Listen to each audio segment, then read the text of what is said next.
Hello everyone, दोस्तों मैं अरुण शर्मा। आप देख रहे हैं द सोच। दोस्तों स्टूडियो बात करने वाले हैं यूपी के सियासी दंगल के बारे में कि लोकसभा चुनाव 2024 में जो बीजेपी औंधे मुंह गिरी और सारा हार का टीकरा देखा जाए तो योगी आदित्यनाथ पे फोड़ दिया गया। और योगी आदित्यनाथ के आज तक उनकी जितनी बैठकें हुई हैं उनको जवाब देने भारी पड़ रहे हैं और संघ से भी उनको बहुत कड़ी फटकार लगी है। अब योगी सरकार की कुर्सी पे मंडरा रहा है खतरा कि क्या उनकी कुर्सी बीचों बीच बीजेपी ले सकती है। ऐसा मंथन जारी है। दोस्तों अगर आप चैनल पहली बार हैं, जुड़ सकते हैं, सारी वीडियो को देखें। दोस्तों बात करते हैं योगी आदित्यनाथ के बारे में कि यूपी की कमान, सूबे की कमान उनको सौंप दी गई।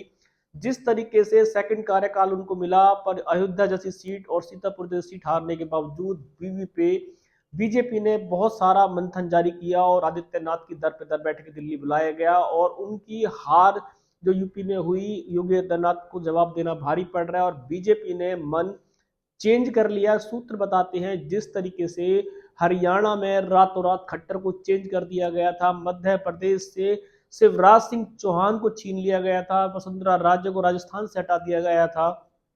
अब नंबर आ चुका है योगी आदित्यनाथ का। इसकी जो अटकल है उनको हमारी पुष्टि तो नहीं कर सकते हैं, पर बीजेपी ने अभी आदित्यनाथ को एक मौका और दिया है।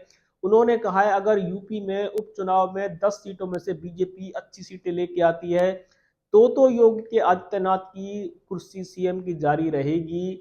और अगर योगी आदित्यनाथ इस बार भी अपना अखिलेश यादव के सामने अपना सूतड़ा साफ करवा बैठेंगे और इंडिया गठबंधन के सामने सीटें नहीं ला पाएंगे तो बीचों बीच कभी भी योगी का राज जा सकता है। बीजेपी सख्त मूड तेवर में आ चुकी है और संघ से भी उनको एक तरीके से कड़ी फटकार मिल चुकी है कि जिस तरीके बीजेपी अयोध्या और सीतापुर जैसी सीट हारी और बीजेपी को धोखे में रखा गया, जिस तरीके से बीजेपी के दिग्गज नेता हार गए, स्मृति ईरानी, मेनका गांधी, और संघ इस रिजल्ट से संघ खुश नहीं था।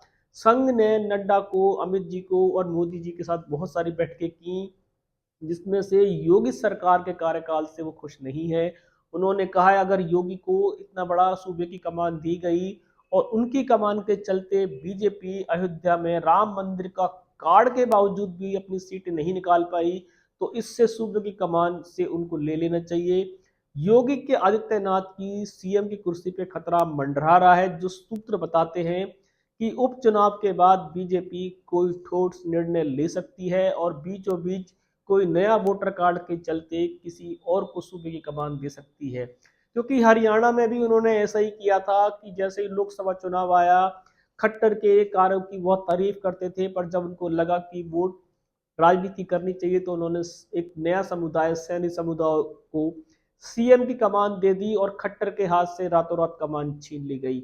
अब योगी आदित्यनाथ के साथ भी ऐसा ही हो रहा है क्योंकि इस बार सूबे की कमान से हिंदू वोटर कार्ड राजी नहीं हो पाया। रोलर बाबा खूब कामयाब हुए पर अयोध्या की सीट नहीं जिता पाए, सीतापुर की सीट नहीं जिता पाए। इससे योगी आदित्यनाथ, बीजेपी का कद उनके सामने बौना साबित हुआ है और बीजेपी चाहती है हिंदू कार्ड जिस तरीके से फेल हुआ वो हिंदू कार्ड के अलावा कोई नया कार्ड, वोटर कार्ड चेंज करने के मूड में है।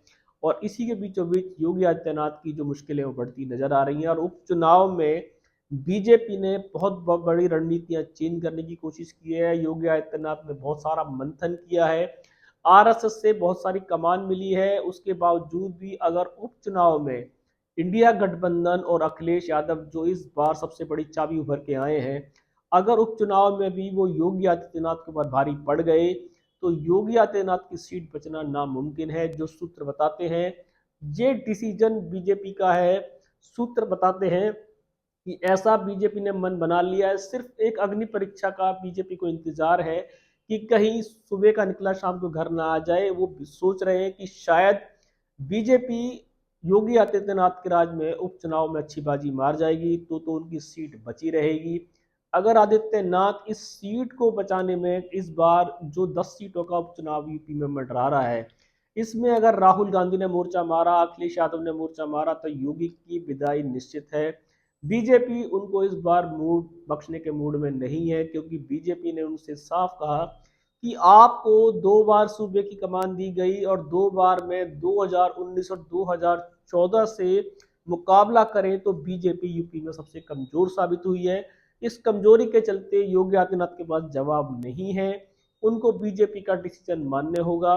अब सूबे की कमान बीजेपी किसको देगी, ये तो बीजेपी जानती है। अभी नई घोषणा का इंतजार है, पर बीजेपी आदित्यनाथ के इस बार कार्यकाल से बहुत दुखी है और वो उपचुनाव में इनकी अग्नि परीक्षा का इंतजार कर रही है। कहीं ऐसा ना हो कि सूबे की कमान हारने के साथ साथ योगी आदित्यनाथ को सीएम पद गंवाना पड़े। दोस्तों, बीजेपी के रुझान पर नजर बनाई हुई है कि उपचुनाव में राहुल गांधी, अखिलेश यादव, मायावती क्या योगी आदित्यनाथ को दोबारा से सुथरा साफ करेंगे, या आदित्यनाथ पे जो सीट कुर्सी का जाने का खतरा मंडरा रहा है, क्या उसको बचाने में कामयाब होंगे। इस रुझान पे कोई सटीक विश्लेषण होगा, समय से पहले बताएंगे। अगर आप चैनल पहली बार जुड़ सकते हैं, सारी वीडियो को देख लें। दोस्तों, मैं अरुण शर्मा मिलूंगा नई सोच के साथ, तब तक अपना ध्यान रखें।